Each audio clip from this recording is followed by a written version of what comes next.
Comenzamos una nueva edición de Café Financiero con toda la información necesaria para cuidar tu dinero. Ya se encuentra, como siempre, Yamila Escala. Yami, ¿qué tal? ¿Cómo andás? Hola, ¿cómo les va? Bueno, Yami, nos vas a contar, ¿no?, cómo en el contexto de la cuarentena se vienen multiplicando las propuestas de telemedicina. Así es, muchas opciones y algo más, una herramienta más para manejarse mejor en este contexto. Muy bien, en instantes vamos a hablar de estos temas. También se encuentra Melina Manfredi. Meli, ¿qué tal? ¿Cómo andás? ¿Qué tal, Ale? ¿Todo bien? Muy bien. Bueno, Meli, vamos a repasar las nuevas restricciones que estableció el Banco Central para la compra de dólares. Así es, más y más restricciones. Vamos a ver de qué se tratan. Muy bien, en minutos. Y también vamos a repasar lo sucedido en los mercados de capitales con la participación desde su casa de Diego Martínez Bursaco. Diego, ¿qué tal? ¿Cómo andás? Hola Ale, ¿cómo están? Bueno, gracias por estar aquí. Y en el último bloque vamos a conversar con el economista Fernando Navajas para analizar las principales noticias económicas de los últimos días. Quédate con nosotros, vamos a una muy breve pausa y en instantes regresamos con todos estos temas.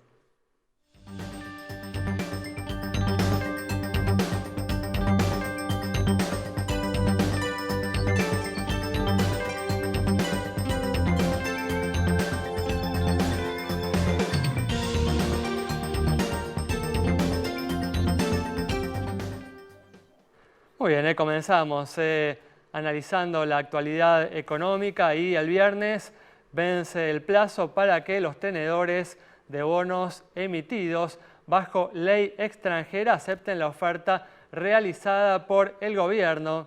Y como dijimos, Diego, hace algunas semanas la Argentina podría haber hecho una oferta mejor y así aparentemente lo entienden los acreedores que hasta este momento, hasta lo que se sabe en este momento, rechazarían la oferta de nuestro país.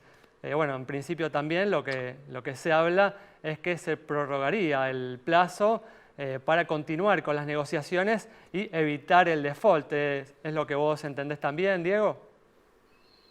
Sí, exacto, Ale. Mira, todavía está a tiempo Argentina de buscar un acuerdo de consenso. Efectivamente, el 8 de mayo es una fecha que puso el propio gobierno como el deadline para entrar y anunciar los resultados, pero a estas horas la adhesión va a ser muy baja y también anunciar una adhesión muy baja implica, digamos, validar como un fracaso a la negociación. Creo que se abre una ventana justamente de entendimiento y de tratar de achicar las posturas de acreedores y Estado argentino entre el 8 de mayo y el 22 de mayo, que es la fecha efectiva donde se produciría el default formal, porque ahí estaría venciendo el periodo de gracia del no pago de los intereses de los bonos globales que vencieron en abril. Entonces, creo yo que si prima el sentido común, que muchas veces no es amigo del factor político, digamos, debería, digamos, haber alguna mejora en esta propuesta original de la Argentina sin comprometer la sustentabilidad que habla Martín Guzmán y con ello, digamos, sumar más voluntades y adhesiones con una expectativa de que principalmente el gobierno debe entender que no es inocuo caer o no caer en default para la posibilidad de recuperación de la actividad económica una vez que pase la pandemia.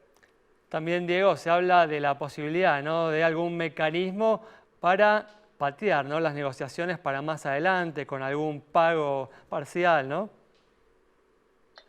Bueno, la otra alternativa a esto sería afrontar el pago de estos intereses que vencieron el 22 de abril, pagarlos antes del 22 de mayo y con eso abrir una ventana más de negociación, ¿no? Un periodo más de negociación hasta que caiga un nuevo vencimiento de intereses o de capital de bonos de ley extranjera.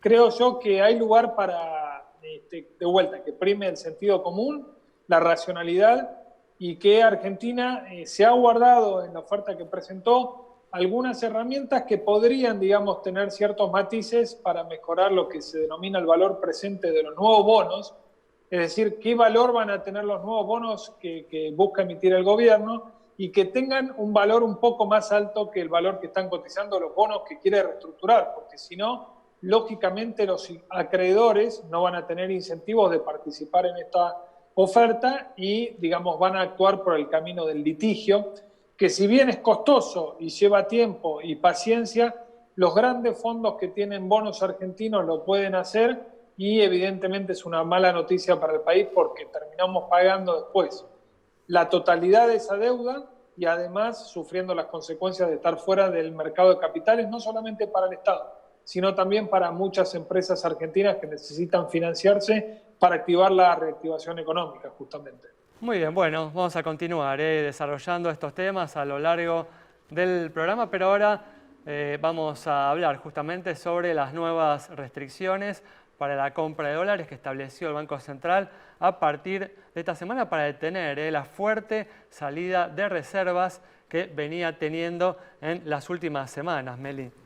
Así es, Ale. Básicamente el Banco Central puso un obstáculo más para todos aquellos que quieran acceder al dólar en el mercado oficial.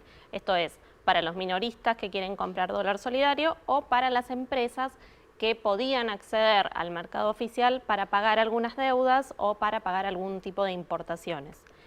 Todos ellos van a tener estas nuevas restricciones que básicamente lo que implican es que el que haya accedido en los últimos 30 días a dólar MEP o contado con liqui no puede acceder nuevamente al mercado oficial de dólares. Y a la vez, a medida que las personas o las empresas se compran los dólares en el mercado oficial, tienen que comprometerse a no ir al contado con liqui o al MEP en los próximos 30 días. Eso es, a grandes rasgos, la medida que tomó el gobierno. Básicamente esto impactó, como vos decías, en la salida de reservas, que mermó un poquito, incluso logró recuperar un poco de lo que venía perdiendo el Banco Central. También le pegó un poco a la brecha, bajó ligeramente los tipos de cambio bursátiles. Esto los analistas lo ven como un efecto que no va a durar demasiado, básicamente porque a medida que se cumplan los 30 días y la gente pueda volver a comprar, lo que va a hacer es quizá elegir no comprar dólar solidario y directamente pasar todo por el MEP, que no tiene restricciones, no hay restricciones concretas con el tipo de cambio bursátil. Por otro lado, tenemos lo de depósitos, que es importante aclararlo. Los depósitos en dólares, desde que se abrieron los bancos, cayeron unos 500 millones. Por eso esta necesidad del Banco Central de tratar de parar la sangría de reservas tomando este tipo de medidas. Sí, una noticia importante, de todas formas, que se haya detenido la pérdida de reservas, porque de continuar esto puede derivar en un aumento más fuerte del dólar oficial y de la inflación. Bueno, vamos a hablar ahora del tema de telemedicina. Yami, lo adelantamos en la apertura, en el contexto justamente de la cuarentena. Muchas empresas han multiplicado, ¿no?, sus iniciativas orientadas justamente a este tema. Sí, en los últimos días varios consultorios médicos están avisando que están abriendo con determinadas precauciones, estrictas precauciones, pero lo cierto es que para evitar ir a una guardia médica, y en especial cuando los síntomas no son compatibles con los de COVID, es que existe esta posibilidad, que en algunos casos, buscando información, allá por 2013 se hablaba de esto como algo súper futurista. Ya, por ejemplo, Mint lo aplicó en 2016 y ahora es una oferta muy frecuente, sí, que no, diría de varias a muchas, sí, San Cristóbal, Sancor, Asociart, y sigue la lista e incluye a los servicios de asistencia al viajero, no por el viajero en este momento, es un momento particular, pero sí mismo las prepagas. Entonces uno directamente con el servicio no es un adicional por lo general, ¿sí? Lo que se hace es directamente ingresar a la web, en muchos casos ni por turno, es como que uno entra en una cola, ¿sí?, por decirlo de alguna manera, en una fila, y en un momento es atendido, y desde ya que si hay algo que tenga que ver con la posibilidad de coronavirus se atiende de manera distinta, allí ya tiene que ser presencial la cuestión, pero esto, a ver, algo que antes era una opción más, que estaba presente y que tenía que ver con la transformación digital de las compañías, bueno, hoy por hoy es una herramienta fundamental que Mira, es increíble lo que se está utilizando, los médicos que están trabajando también de esta manera. Para ciertas consultas es realmente muy útil. Sí, sí, a ver, de nuevo, importantísimo y todo el mundo lo destaca, cuando hay que ir, cuando es una urgencia, cuando hay que, sí, ni hablar del coronavirus, eso, bueno, mismo dengue, no se discute, pero sí todas esas situaciones intermedias que es desde ya importante la intervención de un profesional, no automedicarse, en ese tramo es que entra y en especial también para evitar contagios innecesarios en guardias cuando esto puede ser una herramienta y si no, el médico se lo va a decir. O sea, sí. Si es necesaria claro, una como entrevista presencial. Incluso atienden pediatras, y atienden especialistas, y es una herramienta más, algo que no nos imaginábamos tal vez hace 2 meses como algo tan así que utilizaran tantas personas, pero va en línea. Así que, bueno, sepan que si uno desconoce si lo tiene o no lo tiene, ya en la página web, en la aplicación de las compañías con las que uno trabaja. Uno puede averiguarlo. Sí, se puede averiguar y, bueno, de necesitar algo más, se ve. Muy bien, con esta información es importante, cerramos este bloque. Quédate con nosotros, en instantes estamos nuevamente con vos.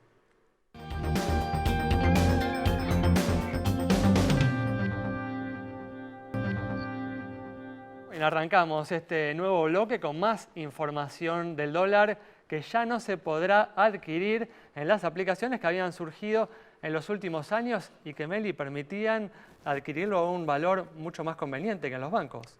Sí, es una mala noticia nuevamente para los que querían comprar dólares del cupo oficial, del dólar solidario, a través de estas aplicaciones que, como vos decís, habían surgido básicamente durante el año pasado, muchas de ellas vinculadas, por ejemplo, a una sociedad de bolsa, que tenía esta segunda plataforma, esta segunda aplicación, donde en principio te dejaba comprar todos los dólares que quisieras, a medida que el cepo se fue endureciendo, se fue achicando hasta los $200 mensuales. Básicamente lo que hizo el Banco Central es quitarle la licencia. A partir de un ordenamiento en todo lo que tiene que ver con el mercado de cambios, les quitó la licencia y los obliga a, si quieren seguir vendiendo dólares de esta manera, en 30 días adecuarse, teniendo que fundar otra sociedad diferente, inscribirla en la Inspección General de Justicia, que imagínate que en este contexto está trabajando por turnos. Ni hablar, claro. Con lo cual, si bien todavía los jugadores del sector están analizando cómo va a impactar la medida, incluso algunos todavía en estos días están vendiendo porque pueden hacerlo, lo cierto es que aparentemente la rentabilidad del negocio caería y se perdería esta forma de comprar que, como vos decís, ofrecía en general mejor precio y menor spread entre compra y venta. Claro. En general, incluso el mismo Banco Central relevaba dentro de sus precios de dólar minorista los precios que ofrecían estas aplicaciones, que, dicho sea de paso, le bajaba un poquito el promedio al precio del minorista. Pero bueno, una alternativa que se pierde. Muy bien. Bueno, Diego, con un dólar, ¿no?, a 120 pesos, ¿conviene seguir apostando nuestros ahorros ahí o hay alternativas en pesos que ofrecen mejores perspectivas? Bueno, hacia adelante todo depende de las expectativas, ¿sí? Cuando uno analiza el 120 pesos del dólar y lo deflacta por la inflación, te da un tipo de cambio real bastante alto, pero evidentemente si la emisión monetaria sigue siendo muy elevada y no hay un plan de esterilización cuando justamente la economía se normalice, lógicamente que eso puede acelerar la inflación y retroalimentar las expectativas del dólar, digamos, ¿no? Además, si tenemos Diego, si tenemos un mercado restringido y que sigue sumando restricciones, ¿no? Algo que no podemos descartar. Sí, sabemos que las restricciones, Ale, no son amigas de tranquilidad en el tipo de cambio de mediano plazo, digamos, ¿no? Porque justamente el inversor y el ahorrista se pone aún más nervioso, busca caminos alternativos y evidentemente esta especificación o la necesidad de especificar el ahorro que ha mencionado varias veces el ministro de Hacienda, si se hace de forma coercitiva y no se puede hacer de una manera de generar incentivos, bueno, va a ser muy difícil, digamos, ¿no? Porque eso ya dio muestra la historia pasada. Justamente hablando de generar incentivos para el ahorro en pesos, fíjate lo que sucedió en estas últimas semanas, ¿no? Que esta emisión monetaria, conjuntamente con estos planes que se anunciaron para subsidiar empresas y todo, lo que hizo fue llenar de liquidez el sistema financiero, llenarlo de pesos y hacer caer abruptamente la tasa de interés en pesos. Es decir, hoy una colocación en un plazo fijo, en una caución bursátil, digamos, está pagando muy por debajo de la inflación. Y eso te atenta y te retroalimenta la dolarización de portafolios, ¿no? Muy bien. Si bien es cierto también, Ale, lo último que digo es que el gobierno sí manejó muy bien el tema de los bonos en pesos y han sido un gran negocio, a costa de un gran riesgo y no es para cualquier tipo de persona. Muy bien, Diego, gracias. Cerramos así este bloque con las palabras de Diego Martínez Bursaco. Quédate con nosotros. Al regreso vamos a estar conversando con el economista Fernando Navajas.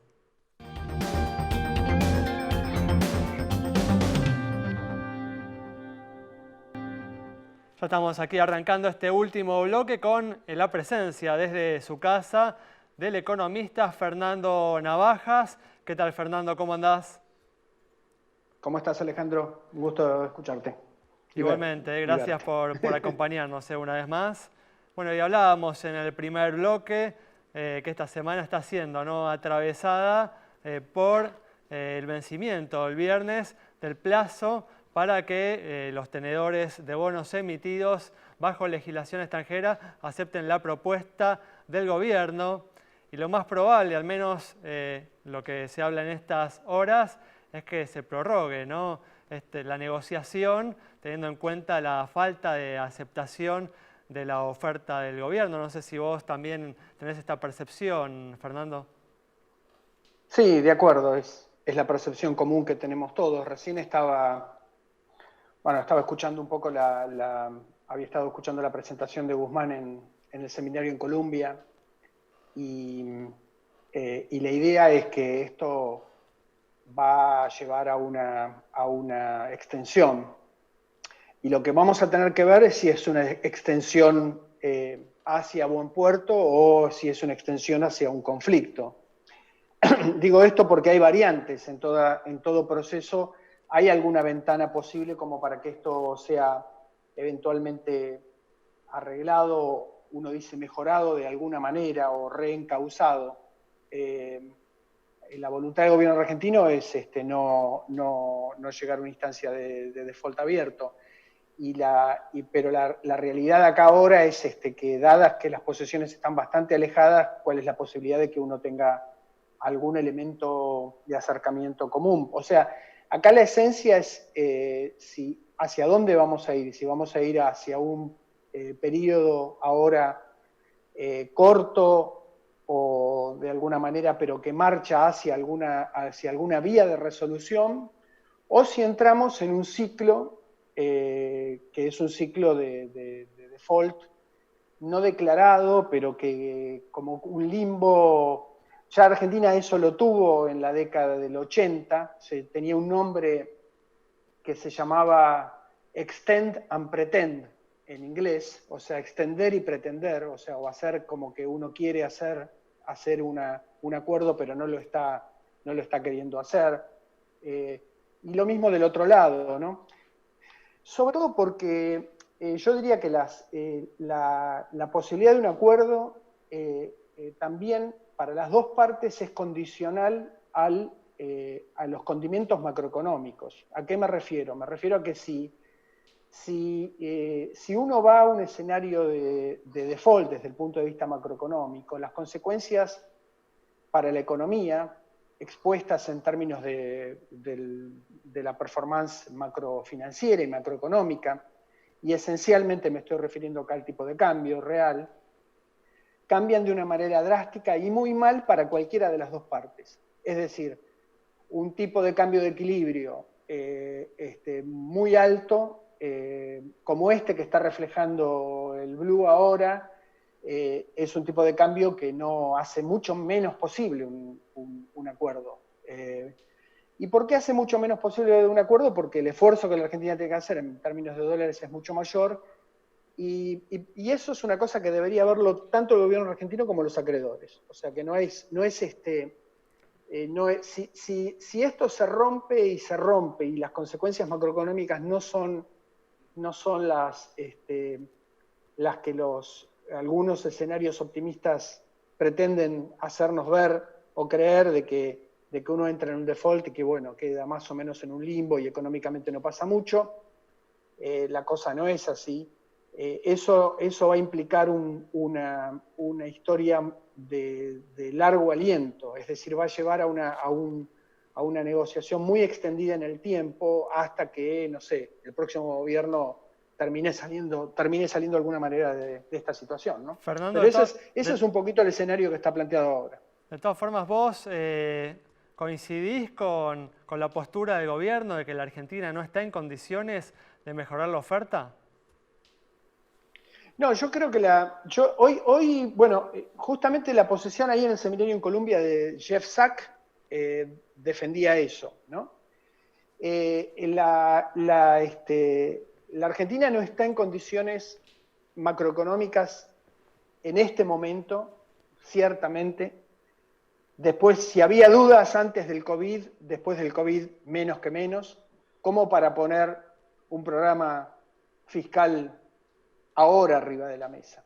Lo único que la Argentina puede hacer es tratar de, en el tiempo, mejorar eventualmente la oferta, sea por la vía de alguna ayuda multilateral, que hoy me parece, no sé por qué, en algún momento a mí se me chispoteó o qué, pero me pareció como que Guzmán estaba queriendo mencionarla, o por alguna vía de que mejore el flujo de pagos en la negociación que se está llevando a cabo.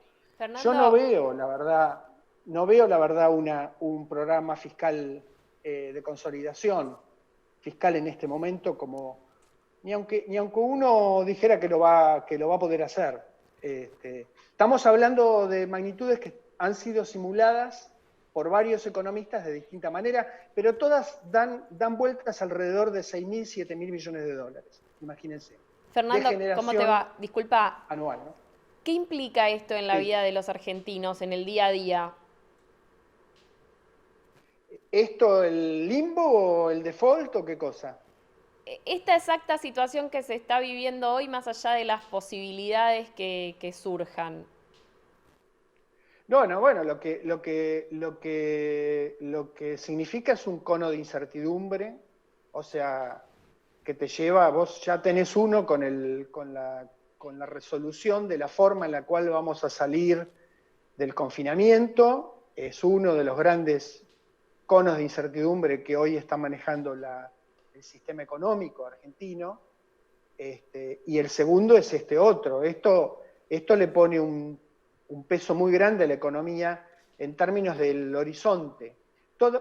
¿Por qué digo esto? Porque todo el discurso sobre lo cual esto estuvo armado, que fue un discurso, una posición, yo diría, macroeconómica de Guzmán ya en diciembre, venía con la idea esta de la consistencia. La consistencia llevaba a un grado de, si vos querés, de credibilidad del horizonte, y ese horizonte le da a los agentes económicos la posibilidad de empezar a hacer otra cosa en términos de planes económicos. Traducido a un lenguaje muy común, esto quiere decir un reacomodamiento de la demanda de activos externos o de activos domésticos, peso dólar y un tipo de cambio más bajo. Listo, o sea, te lo puse de una manera brusca. Sí, nos queda, Fernando, nos queda un minuto para ir redondeando.